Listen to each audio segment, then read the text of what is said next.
ছোট্ট আপডেট দিচ্ছি। সেটা হচ্ছে যে স্কিল ওয়ার্কারের যে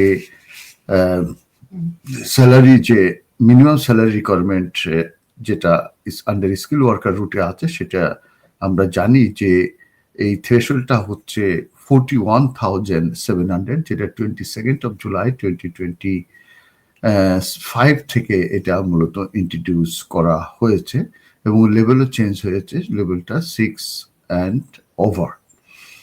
আর এটার এই 41,700 এটা or 100% of the going rate for the occupation, যেটা সেট আউট করা হচ্ছে, যেটা রেলিভেন্ট অকুপেশন কোডে। তো এটার কিন্তু কিছু এক্সাম্পশনস কিন্তু অ্যাপ্লাই করে থাকে, সেটা নিয়ে আমরা আলোচনা করব যে কখন স্যালারি কমতে পারে।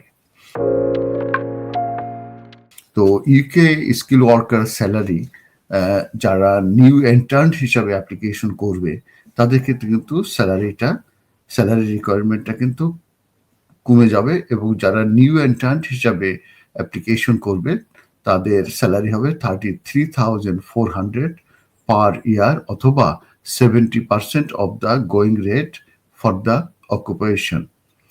আর এই একজন মাইগ্রেন্ট যদি কোয়ালিফাই করতে চান একজন নতুন এন্ট্রান্ট হিসাবে, সেক্ষেত্রে কিন্তু তাদেরকে যে কোনো একটি অথবা একাধিক রিকোয়ারমেন্টস তাদেরকে কিন্তু স্যাটিসফাই করতে হবে।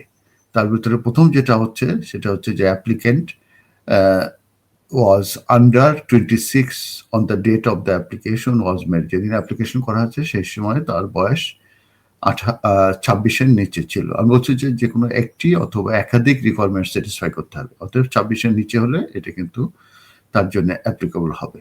সেখানে যেটা হচ্ছে যে ওই জবটা কিন্তু যে অ্যাপ্লিকেন্ট যেটা স্পন্সর হবে সেক্ষেত্রে কিন্তু এটা পোস্ট ডক্টরাল পজিশন হতে হবে, এবং এখানে কয়েকটি এসওসি কোড দেওয়া আছে, যেটা 2020-তে মূলত এটা পাবলিশড হয়েছিল। তার ভিতরে কেমিক্যাল যে সায়েন্টিস্ট, তারপরে বায়োলজিক্যাল সায়েন্টিস্ট 2111, 2112, এই ধরনের বেশ কয়েকটি কিন্তু পোস্ট ডক্টরাল যে পজিশন আছে, এরা যদি অ্যাপ্লাই করে তারা কিন্তু এই নিউ এন্ট্রান্সের যে স্যালারি, যেটা রিডিউস স্যালারি, সেটা তারা দেখালেই হবে। এরপরে যেটা হচ্ছে যে অ্যাপ্লিক্যান্ট যদি কাজ করে কোনো রিকগনাইজ প্রফেশনাল কোয়ালিফিকেশনের ক্ষেত্রে, সেই ক্ষেত্রে তারা, এবং সেটা অবশ্যই ইউকে রেগুলেটেড হতে হবে, তারাও কিন্তু এই নিউ এন্ট্রান্টের ভিতরে পড়বে।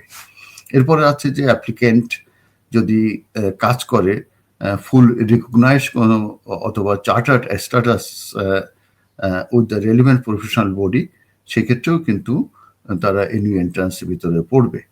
এছাড়াও আরো কয়েকটি ক্যাটাগরি আছে, তার ভিতরে হচ্ছে যে অ্যাপ্লিক্যান্টের যে মোস্ট ভিসা, এটা স্টুডেন্ট হিসাবে ছিল এবং তার যে স্টুডেন্ট ভিসা সেটা এক্সপায়ার হয়নি এখনো, within visa expire less than 2 years, মানে স্টুডেন্ট ভিসা যখন ছিল সেটা যে শেষ হয়ে গেছে সেটা 2 years-এর ভিতরে এখনো সে আছে, তার মানে তার ভিসাটা 2 years-এর বেশি এক্সপায়ার করে নাই, এবং সেই স্টুডেন্ট হিসাবে ইউকেতে একটি ব্যাচেলার ডিগ্রি নিয়েছে, অথবা ইউকে মাস্টার ডিগ্রি নিয়েছে, অথবা সে পিএইচডি কিংবা ডক্টরাল কোয়ালিফিকেশন নিয়েছে, পোস্ট সার্টিফিকেট ইন এডুকেশন নিয়েছে, অথবা professional graduate diploma of education নিয়েছে।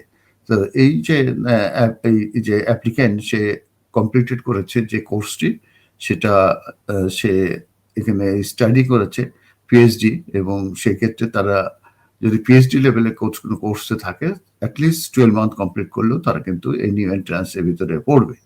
আর অ্যাপ্লিক্যান্টের যে recent visa was a graduate, এটা গ্র্যাজুয়েট ভিসা ছিল, এবং এক্ষেত্রে এটা যদি এক্সপায়ার করে থাকে they must have expire less than 2 years before the date of application. কিন্তু এটা 2 বছরের আগেই, মানে গ্র্যাজুয়েট ভিসা যদি থাকে তাহলে 2 বছরের ভিতরে সে অ্যাপ্লিকেশন করতে পারবে। এক্সপায়ার করে গেলে তখন আর নিউ এন্ট্রান্সের এই রিডিউস স্যালারি তারা বেনিফিটেড হবে না।